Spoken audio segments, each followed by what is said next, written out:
Kanoe Naika Tilakam, Gunesh Chish. I wanted to start this talk by really welcoming and acknowledging you in the language of the Chinook, whose land you're on today. And I wanted to thank you in my tribal language. But I'm not actually here to talk to you about the Native American community. I'm here to talk to you about one of the most profound experiences I have had in my 11-year career at NAYA Family Center. And that's actually being part of the Coalition of Communities of Color. This is a group that came together in 2001 and started to look at the data. And while we're a community, a city, a county that oftentimes convinces ourselves that we don't have a race problem, that we're not racist, that we're incredibly inclusive, the data was telling us a very, very different story. It was actually telling us a story that we're one of the least inclusive communities, that we have some of the deepest disparities, and that we're actually a very unfair society. This is your community I'm talking about. Now, human beings have this interesting way of looking at the data and then reorganizing it to match the world that they think they live in. And so while we were looking at the data in 2001 and it was telling us it was bad, it was also telling us that things were getting much, much worse.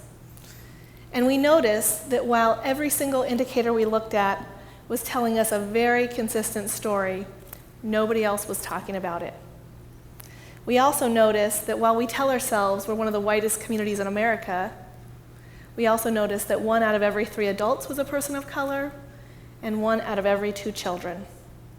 And when you looked at who was living in poverty, and when you looked at the rates of child poverty, it was telling us that while 1 in 14 white children was living in poverty, which is entirely too high, more than 1 out of every 2 children of color was living in poverty.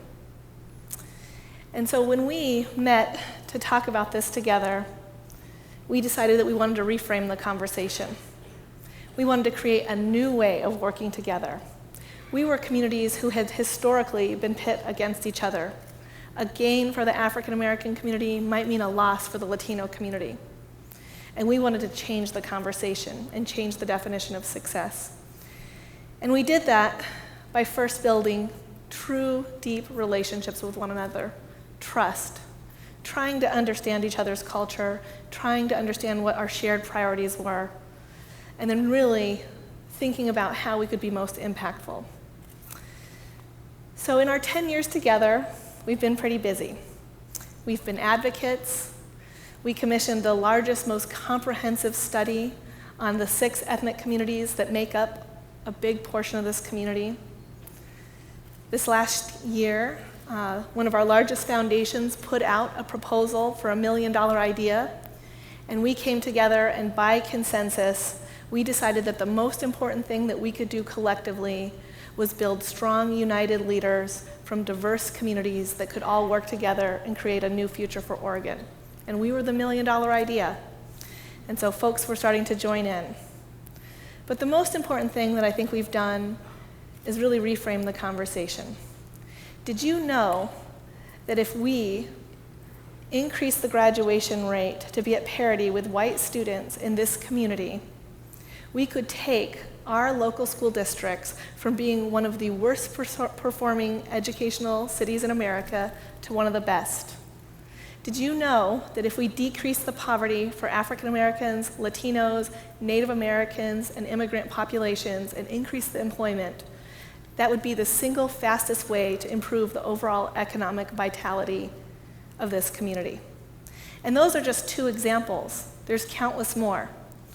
And so what this means is that we, as communities of color, represent the greatest and best opportunity for this community, for this state, and for this country. We are not a problem. We didn't create these issues, but we offer unique solutions that these communities need.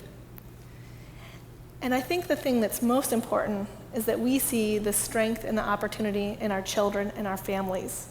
We're not asking for anything different. We're not asking for anything special. We're just asking for the same things that all of you value: safe housing, a good education, an opportunity to be part of the community. And we have solutions to offer. We can't build a future that is not interdependent. We are an interdependent society. Your success as a community depends on our success. Thank you very much.